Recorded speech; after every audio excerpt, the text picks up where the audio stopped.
네, 오늘은 미가서 세 번째 시간입니다. 여호와의 산에 오르자라는 제목으로 말씀 나누도록 하겠습니다. 자, 어제 5장을 먼저 살펴봤는데, 자, 오늘은 4장을 한번 보겠습니다. 이 미가서는 총 7장으로 되어 있습니다. 자, 1장과 2장이 사마리아와 유다의 멸망에 관한 메시지라면, 3장은 지도자들의 이 멸망에 관한 메시지입니다. 그리고 오늘 4장은 예루살렘의 회복과 영광에 관한 메시지입니다.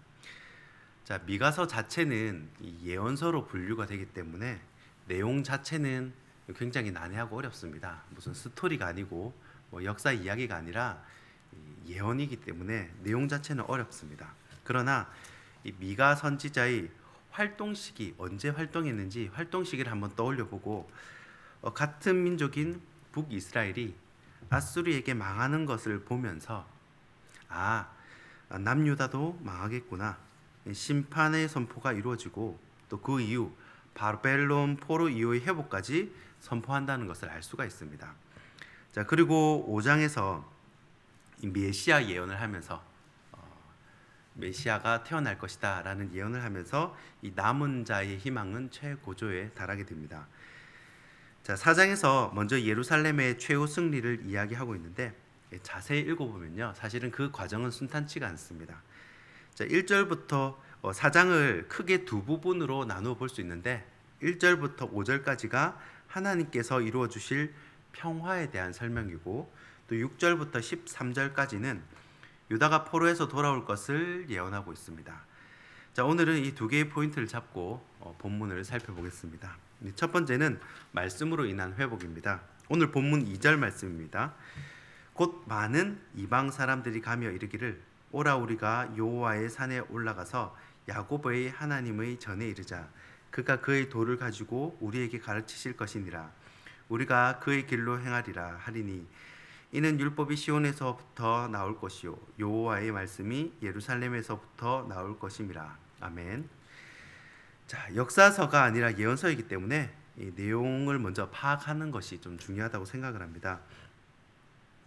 자, 그런데 이 미가가 활동했던 시기를 다시 한번 떠올려 보면, 아마도 이때쯤이면 북이스라엘이 아수르에 의해서 망하고 또 남유다도 죄의 길로 치닫고 있을 때입니다.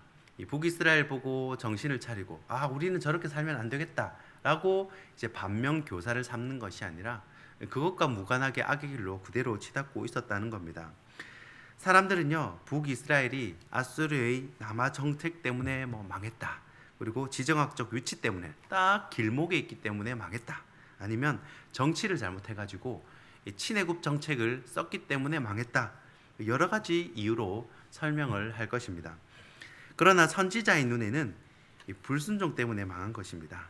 그들의 죄, 또 하나님을 등지고 우상을 더 높인 가증한 죄 때문에 망했다라는 겁니다. 그리고 남유다를 보니까 북이스라엘과 하는 행동이 크게 다르지 않는 겁니다.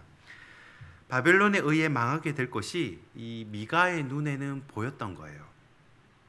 이 선지자들이 군사적인 힘이나 정치적인 힘은 없어도 보는 눈은 있습니다. 딱 봐도 망할 망자예요. 그래서 3절까지 망한다 선포를 한 겁니다. 1절부터 사마리아 성은 망한다, 남유다도 망한다, 지도자들, 제사장, 선지자, 우두머리들 할 것 없이 다 망한다라고 선포를 합니다. 사람이 봐도 딱 보는 눈이 있죠. 저분은 참 사업을 해도 참 잘하시겠다. 저분은 참 하나님께서 기뻐하시는 분이시겠다.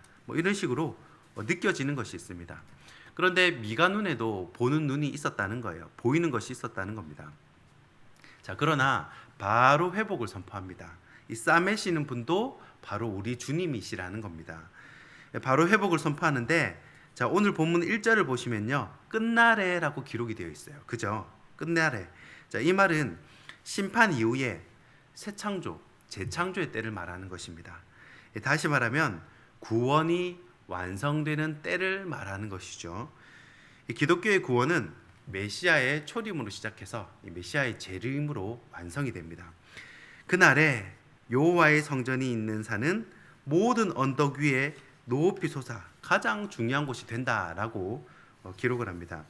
자, 성경을 보면요, 진짜 문자 그대로 이루어지는 것을 눈으로 볼 때가 있습니다. 아, 진짜 성경이 1.1획도 이루어지지 않는 것은 없구나라는 것을 느낄 때가 있어요. 자, 일본 북해도, 자, 홋카이도라고 하죠. 그곳은 화산이나 지진으로 유명한 곳입니다. 자, 그곳에 가면 지금도 땅에서 연기가 나오는 산이나 땅을 볼 수가 있다고 합니다. 그 중에 소화신산이라는 산이 있는데 사실 이 산은요, 불과 몇십 년 전만 해도 평지였다고 합니다. 밀밭이었는데, 다 밀밭이었는데 어느 날부터 땅이 조금씩 올라오기 시작하더라는 겁니다. 참 신기하죠. 그래서 그곳에 사는 우체국장, 그 동네 우체국장 하시던 분이 평소에 이 지질 쪽에 관심이 많았다는 겁니다. 그래서 이 솟아오르는 땅을 매일매일 몇 센치 올라왔나 관측을 하고 기록을 해놨답니다. 딱 기록을 해놨는데 이 땅이 점점 솟아오르더니 몇십 년이 지나니까 진짜 제법 높은 산이 되어버린 겁니다. 전 세계에서 이런 사례는 일본 여기 한 곳밖에 없다는 거예요. 그래서 지금은 일본의 천연 기념물이 되고 또 세계 여러 관광객들이 이곳에 와가지고 구경을 하고 진짜 평지가 솟아가지고 산이 되었으니까요. 그리고 그곳에서 기념 차린 사진을 찍는다고 합니다. 자, 아무튼 성경 그대로 솟아오를 것 같은, 오늘 본문에도 그러죠. 이 시온 점점점 솟아오른다는 겁니다. 그런 믿음이 확신이 드는 거예요. 그리고 2절에 보시면요, 이방인들이 여호와의 산으로 가자 이렇게 이야기를 합니다. 자, 원래 하나님의 말씀은 예루살렘에서 시작이 됐는데 이 말씀이 예루살렘에서 나와가지고 열방으로 퍼진다는 겁니다. 자, 어떤 책에는 이 시온을 신약 시대의 교회로 해석을 합니다. 이방인들이 교회에 가서 하나님의 말씀을 듣기 위해 모여든다는 거예요. 자, 결국은 회복은 말씀을 통해 이루어진다라는 것을 알 수가 있습니다. 자, 우리가 마음이 힘들고 어려울 때 자신을 알아주는 따뜻한 말 한마디, 위로와 격려가 큰 힘을 주는 경우가 있습니다. 자, 여호와의 말씀이 바로 우리의 위로가 되고 또 회복이 된다는 것입니다.